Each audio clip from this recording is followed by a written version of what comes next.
आदिवासी जनजातिको जीवन र संस्कृतिको मुख्य आधार भूमि नै हो।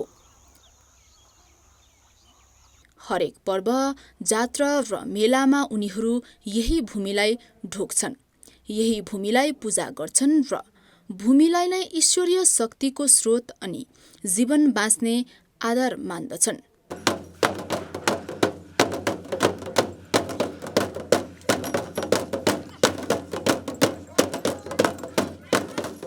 यहाँ देखिएका दृश्यबाट पनि के बुझ्न सकिन्छ भने आदिवासी जनताको संस्कृति र आध्यात्मिक भावना जमिन र भूक्षेत्रसँग प्रत्यक्ष जोडिएको हुन्छ। समग्रतामा यसलाई आदिवासीको भूमि अधिकार भन्न सक्छौं।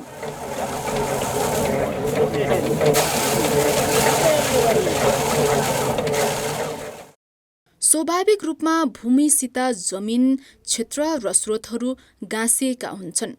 भूमि भनेको आदिवासीहरूको लागि लाइफ पनि हो, लाइभलीहुड पनि हो हैन। अनि उनीहरूको चाहिँ जीवनसँग गाँसिएको, संस्कृतिसँग गाँसिएको, उनीहरूको रहनसहनसँग गाँसिएको यावत कुराहरू चाहिँ जो छ आदिवासीहरूसँग, उनीहरूको स्रोतहरूसँग चाहिँ उनीहरू एकदम यसरी कनेक्टेड भएर बसेका छन् र त्यो बिना चाहिँ आदिवासीहरू रहन सक्दैनन्, उनीहरूको अस्तित्व समाप्त हुन्छ। त्यसो भएको हुनाले भूमि चाहिँ आदिवासीले बुझ्ने त्यसरी हो। त्यस हुनाले त्यसलाई कलेक्टिभ राइट्स भन्छौँ। कलेक्टिभ राइट्स भनेको के हो भनेदेखि यो हाम्रो अहिले विभिन्न टर्मिनोलोजी प्रयोग गरिन्छ नि, एन्सेस्ट्रल डोमेन, कस्टमरी ल्यान्ड भन्छ हैन, थाथलो भन्छ नेपालीमा, अनि पैतृक भूमि भन्छ, परम्परागत भूमि भन्छ। त्यो परम्परागत भूमिलाई चाहिँ आदिवासीले के छ भने आफ्नो के अरे जीवन जस्तो आदिवासीहरू त यस्तो छ नि त, उनीहरूको त देवताहरू पनि स्पिरिचुअल कुराहरू पनि त्यहीसँग गाँसिएको हुन्छ। उनीहरूका संस्कृतिहरू, संस्कारहरू सबै त्यही भूमिमा के अरे विकास भएका हुन्छन्। त्यस हुनाले त्यहाँ त्यो भूमि चाहिँ उनीहरूले त्याग्नु पर्यो या कहीँ जानु पर्यो, विस्थापन हुनु पर्यो भनेदेखि उनीहरूको अस्तित्व समाप्त भए जस्तै हुन्छ। त्यस हुनाले आदिवासीहरूको बुझाइ भूमिमा अरूभन्दा फरक। यी स्रोतहरूलाई आदिवासीहरूले आर्थिक सम्पत्ति वा उपभोगको वस्तु भन्दा पनि आफ्नो मूल थलो, पितृभूमि र जीवनको इतिहासका रूपमा स्मरण गर्दछन्। यो इतिहासले उनीहरूको आफ्नै शासन व्यवस्था, जीवन चल्ने सिप र पुर्ख्यौली वातावरणलाई हरेक पलपलमा झस्काइरहेको हुन्छ। आदिवासी बाँच्यो भने सबै प्रकृति पनि बाँच्छ। अनि प्रकृति मात्रै भएन, पृथ्वी नै बाँच्छ। पृथ्वी नै बाँचेपछि अरू मानिसहरू पनि बाँच्छन्। पश्चिमी अवधारणा के हो भने व्यक्तिवादी हो। उसले यो भूमि र स्रोतलाई पैसामा मात्रै हेर्छ। अहिले उसको धारणा अलिक फरक छ आदिवासीको भन्दा। त्यसकारणले यो समग्र मानव समुदायलाई नै एउटा यो के भन्छ नि, यो मिलाएर राख्ने, त्यो सामाजिक सद्भावमा राख्ने त्यो अवधारणा आदिवासीको हुन्छ। यही भूमि र क्षेत्रमा आदिवासीहरूले पुस्तौंको अभ्यास र अनुभवबाट खाद्य र अखाद्य वस्तुको पहिचान गरे, जीवन बाँच्ने नयाँ सिप र ज्ञान आर्जन गरे।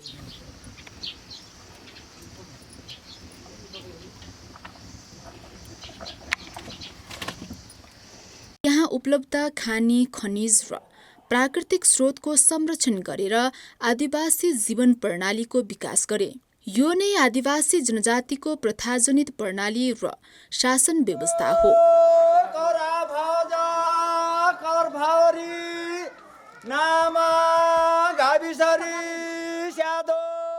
विद्यमान अवस्थामा आदिवासी तथा स्थानीय समुदायको भूमि प्रतिको मान्यता र उनीहरूको भूमिको संरक्षणको सवाल जटिल बन्दै गएको छ। कतिपय आदिवासीहरू बलजफती रूपमा आफ्नो मूल थलोबाट विस्थापित हुनु परेको छ। सडक साँगुरो भयो, अत्यधिक सवारी चाप बढ्यो भनेर 2058 सालबाट सडक विस्तार सुरु गरे। सडक विस्तार सुरु गर्दाखेरि यदि जनताका घरवास यदि राज्यलाई आवश्यक थियो भनेदेखि उनीहरूले जनतालाई मुआवजा, क्षतिपूर्ति दिएर उनीहरूको बसोबासको ग्यारेन्टी सहित मात्रै गर्न सक्ने प्रावधान नेपालको संविधान जग्गा प्राप्ति ऐन 2034 लगायत काठमाडौँ उपत्यका विकास प्राधिकरण ऐन लगायतमा व्यवस्था गरेको देखिन्छ। यी कुनै पनि प्रावधान पुरा नगरिकन जनताहरूलाई अतिक्रमणकारीको दोष लगाएर जनताका चाहिँ घरबास भत्काउने काम भएको छ, जो एकदमै निन्दनीय छ। 418 स्क्वायर फिट मेरो जम्मा परेको छ। मैले त्यसको चाहिँ उहाँहरूले चाहिँ मलाई चेकबाट भुक्तानी दिएको छ। चेकबाट 3,22,152 रुपियाँ मलाई चाहिँ क्षतिपूर्ति दिएको छ। अनि 15 दिनमा तपाईँहरू चाहिँ घर चाहिँ खाली गरिदिनुपर्छ, त्यो परेको चाहिँ हटाइदिनुपर्छ भनेर भन्यो। अनि ल भने हामी पैसा बुझेर आएर अनि बाटोको लागि छोड्नु पऱ्यो। त्यहाँ घर चाहिँ काटेर 1.5 मिटर परेको त्यो काटेर सुरु गरेर मेरो चाहिँ त्यो बन्दै थियो। त्यो बेला फेरि भुइँचालो आयो होइन, 12 गते भुइँचालो आएपछि अलिक काम 2 महिना जति काम रोक्यो। त्यसपछि फेरि काम सुरु गरेर मेरो चाहिँ सकिएर काटेर त्यो जुन सडकको लागि छोड्नु पर्ने 1.5 मिटर छोडेर सकिएर मेरो सटर राखेर मेरो पसल चलाएर बसिसकेको थियो।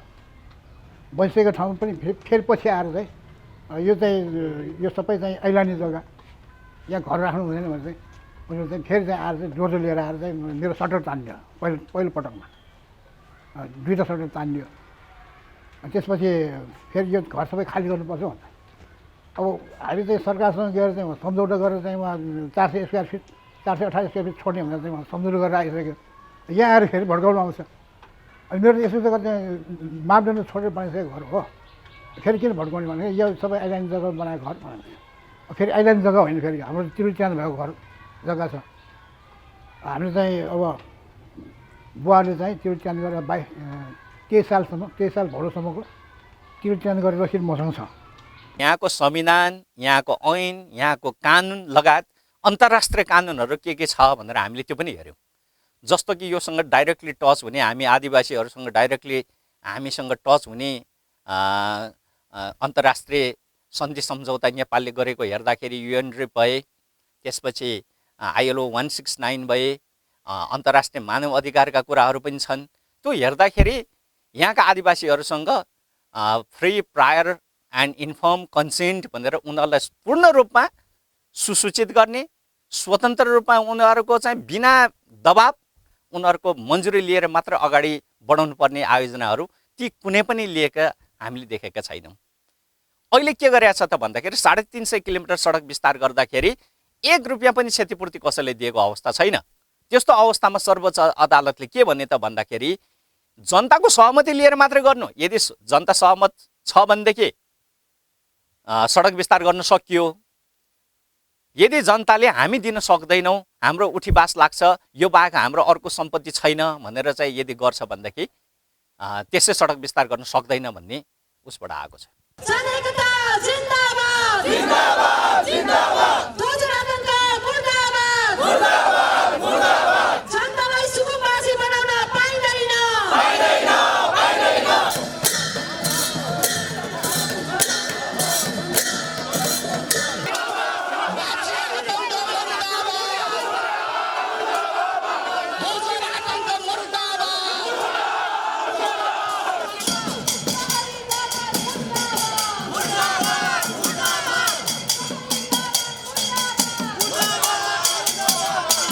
सुनाकोटीमा मात्रै त्यति 65वटा सम्पदाहरू छन्, जुन कि यो पार्टी पौवा मठ मन्दिर, यो जुन तपाईँको पोखरी सबै गरेर तपाईँको पुरातत्त्वहरू 65वटा छ। तपाईँको खेचोमा त्यति 25वटा छ, चापागाउँमा 40वटा जति पर्छ भने यो सबै जाने भयो। अनि तपाईँको हरेक कस्तो हुँदा यो तपाईँको सुनाकोटी खेचो चापा भन्ने पुरानो बस्ती, यहाँ तपाईँको कम्तीमा पनि यहाँ जन्मेदेखि मरेसम्म यो बाटो नै युज गर्छ। हिजो अस्ति यो पिच थिएन, यो बाटै थिएन। यो चाहिँ तपाईँको ढुङ्गा ओछ्याएर बनाएको ठाउँहरू, किनकि हाम्रो जात्राहरू गर्नेले बनाएको ठाउँमा अहिले बाटो बन्दैछ। 21 सालसम्म त यो सबै घरहरू थियो। तपाईँको 33 सालमा मापदण्ड बनाएर तपाईँको जुन बाटोले घर मिच्यो भने एउटा जुन सरकारले गरिराख्नु भएको छ त्यो एकदम बिल्कुल गलत हो। यहाँ तपाईँको जात्राहरू 4वटा खटहरू जात्रा गर्छ, बालकुमारी, कुमारी, गणेश, महादेव भनेपछि यो प्रत्येक वर्ष यो तपाईँको 2 पटक जात्रा गर्छ। तपाईँको हरेक कुराहरू तपाईँको यहाँ वर्तमानदेखि लिएर बिहा वर्तमान सबै यही बाटोबाट हिँड्नुपर्छ। अहिले तपाईँको जुन के गर्नुपर्छ भने सरकारले पनि आदिवासीसँग सरसल्लाह गरेर अन्तर्राष्ट्रिय कानुन भनौँ या आइलो 169 भनौँ, आदिवासीसँग सरसल्लाह गरेर मात्र गर्नुपर्छ। उहाँहरूले सरसल्लाह नगरेर बाटोको एउटा स्वीकृति नलिकन उहाँले गर्नुपर्छ, त्यो बिल्कुल गलत छ। आदिवासी जनताको सरोकार र स्वीकृति बिना नै उनीहरूको भूमि अतिक्रमणमा परेको छ।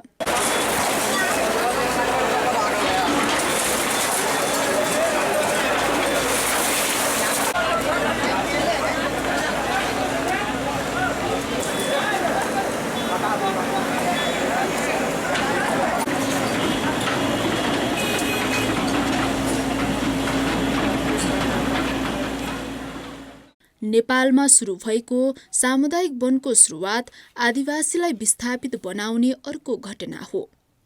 सामुदायिक वनको अवधारणा कार्यान्वयनमा आएपछि वनमा रमाउने आदिवासीहरूको मन झनै कुडिएको छ। यो ठाउँमा बनाउन हाम्रो बाउ बाजे पुर्खादेखि यो ठाउँमा बस्दै आइरहेको छ, यो ठाउँ नै हाम्रो राख्दैन, यो ठाउँमा अर्को ठाउँमा गएपछि हामीलाई कस्तो समस्या होला त? यो ठाउँमा त हामी यदि समस्या झेलिरहेको छ नि, अर्को ठाउँमा जाँदाखेरि हामी धेरै समस्या हुन्छ नि। भेडा वा चौरी पालन गर्ने आदिवासी जनजातिहरूको चरण क्षेत्र सामुदायिक वनको अतिक्रमणमा परेका छन्। परम्परागत चरण क्षेत्रहरू यति बेला निषेधित क्षेत्र बनेका छन्। देशका विभिन्न क्षेत्रमा राष्ट्रिय निकुञ्ज, संरक्षित वन र मध्यवर्ती क्षेत्रको घोषणाले धेरै आदिवासी र स्थानीयहरूलाई कानुनी रूपमा नै घरबार विहीन बनाएको छ। उनीहरूलाई यस्ता क्षेत्रहरूमा प्रवेश रोक लगाएको छ र कानुनी दण्ड पनि दिने गरिएको छ। निकुञ्ज बारेमा चाहिँ अब यहाँका वासीहरूले चाहिँ अब निकुञ्जमा गएर काठ पत्कर यस्ता ल्याउनले चाहिँ पाइएन। नाङ्गो आँखाले देखिने यी जमिन आदिवासीका लागि केवल भूमि मात्र होइन, भूमिको बृहत परिभाषा भित्र यी भूभाग र यसको सतहमा देखिने वन, जङ्गल र वन पैदावार पानीजन्य पदार्थहरू पनि भूमि नै हो। पानीकै कुरा गर्नुपर्दा नेपालका अनेकौं नदी नालाहरू आदिवासीको स्वामित्वबाट खुसिएका छन्। यसबाट खोलामा माछा मारेर जीविका चलाउने माझी, राजी तथा बोटे जस्ता समुदाय पुरै विस्थापित भएका छन्। माछा जाने ठाउँै छैन, त्यस्तो भएर त्यो कोही महाजाल बगाएको छ, कोही त्यो खेलिराखेको छ, कोही त्यो किनारमा बगाइराखेको छ। त्यस्तो हुँदाखेरिमा माछा नपाइने भयो। हामीहरू सोझो जाँदा तर्न आउने मान्छेले पनि ठुकठाक गर्ने, त्यो पैसा नै दिने। अब त्यस्ता पोखरीमा किन तराउने भनेर हामीहरू छोड्ने, त्यो तराउने काम पनि छोड्ने। अरू जाति तराउँछ। अब झन् अब पुल बनिसक्यो, अब के नहो के चाहिँ। आदिवासीको परम्परागत भूमि आवास र विश्वासको स्रोत जीवनको आधार हो। यो भूमिमा उनीहरूको सामूहिक अधिकार, पहिचान, भाषा, संस्कृति, परम्परागत विश्वास र प्रथाजनित अभ्याससँग जोडिएका हुन्छन्। तिनै विश्वासका आधार स्तम्भहरू आज राज्य नियन्त्रित संरचनाबाट हरेक दिन अतिक्रमित हुँदै गएका छन्। जल जङ्गल जमिनसँग आदिवासीहरूको अन्योन्याश्रित सम्बन्ध छ, अनि स्पिरिचुअल भन्छ आध्यात्मिक सम्बन्ध छ। त्यसलाई मास्न चाहँदैन। तपाईँले थारूलाई हेऱ्यो भने चितवनको त्यो 100औं वर्षको सालको घना जङ्गल, अनि त्यहाँको एकसिङे गैँडाहरू, हात्तीहरू, घडियालहरू, त्यो सारा बायोडाइभर्सिटीदेखि जैविक विविधतादेखि लिएर सारा स्रोतहरू त थारूहरूले जोगाएर राखेको हो नि। अनि गैर थारूहरूको प्रवेशसँग त जङ्गल नासिने, जैविक विविधता। त्यो बेला त WWFले के थारूहरूलाई सहयोग गरेको थियो र IUCNले सहयोग गरेको थियो र राज्यले सहयोग गरेको थियो र अथवा कुनै दात्री निकायले सहयोग गरेको थियो र त्यो थारू आफैले गरेको हो नि, होइन? त्यही कारण त्यो सबै सिद्ध्याइसकेपछि कहाँबाट विकास हुन्छ? त्यो त विनाश हुन्छ। विश्वभरका आदिवासीहरू यति बेला आफ्नो पहिचान र परिचयको खोजीमा छन्। नेपालका आदिवासीहरू पनि यही अभियानमा जुटेका छन्। जबसम्म उनीहरूले आफ्नो स्वशासन र साझा र सामूहिक अधिकार हात पार्दैनन्, त्यति बेलासम्म उनीहरूको यो यात्रा निरन्तर बढ्ने देखिन्छ। जहिले पर्छ चासोक ताङ्नाम त्यतिखेरै पाता, जहिले पर्छ चासोक ताङ्नाम त्यतिखेर पाता लोछार मान्ने आदिवासी कहिले टिप्ने माछा सुनखरी टिपी हिँड्ने भैरुङ पाती खाजा यही जमिनका मालिक हामी सीमे भूमे साझा यही जमिनका मालिक हामी सीमे भूमे साझा हाते मालो गर्छौँ हामी आदिवासी आओ पुर्खाकै रीत राम्रो त्यही थित ल्याऊ पुर्खाकै रीत राम्रो त्यही थित ल्याऊ जहिले पर्छ चासोक ताङ्नाम त्यतिखेरै पाता जहिले पर्छ चासोक ताङ्नाम त्यतिखेरै पाता लोछार मान्ने आदिवासी कहिले टिप्ने माछा